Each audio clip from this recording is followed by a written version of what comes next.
junto a esos temas intrascendentes a los que ustedes hacen referencia una y otra vez, por desgracia, a lo largo a medida que la legislatura ha ido avanzando, ha ido cobrando protagonismo el tema del euskera.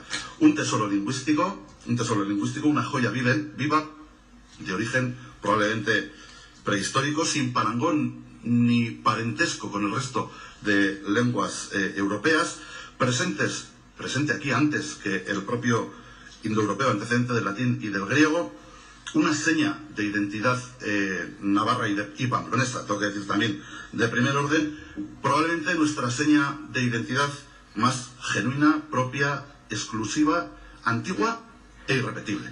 Todo eso.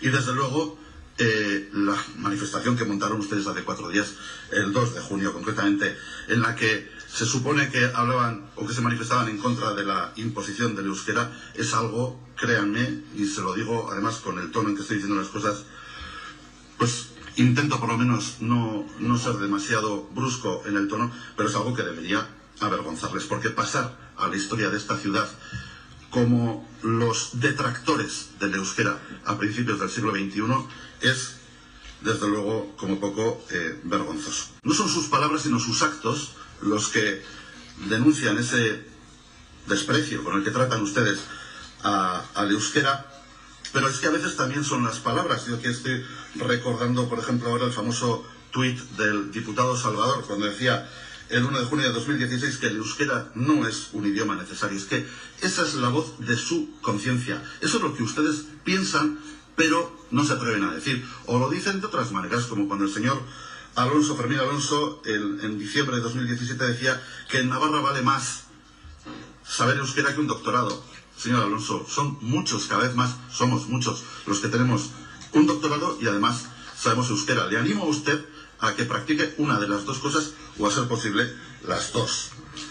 O el señor Maya, hablando hace muy poco tiempo de la encuesta sociológica sobre el euskera, de una encuesta sociológica sobre el euskera en el comercio, en el cual tuvo el exceso verbal, quiero pensar que fue un exceso verbal en una red social el 11 de enero de 2018, cuando decía que era una manera de marcar las tiendas como los judíos en tiempos del nazismo. ¿Pero usted de verdad cree que se puede hablar de una lengua como el euskera, perseguida hasta la extenuación, en esos términos, en términos de nazismo, etcétera, etcétera? Y yo ahora le preguntaría también, a ver, ¿en qué se ha concretado aquel marcaje? ¿Ve usted tiendas marginadas en Pamplona? Han pasado ya unos cuantos meses. Esto lo dijo usted en enero y estamos en junio. ¿Ha percibido usted algún tipo de boicot a esas tiendas en las cuales no hablan euskera? ¿O fue un exceso verbal, sin más? Porque al final, cuando uno cuando uno se excede en los términos, no voy a decir la palabra mentira, pero al final esos excesos les salen al camino. Y es lo que a ustedes les ocurre, que muchas veces cometen excesos verbales y luego, pues claro, al poco tiempo además viene la verdad y te pone en tu sitio.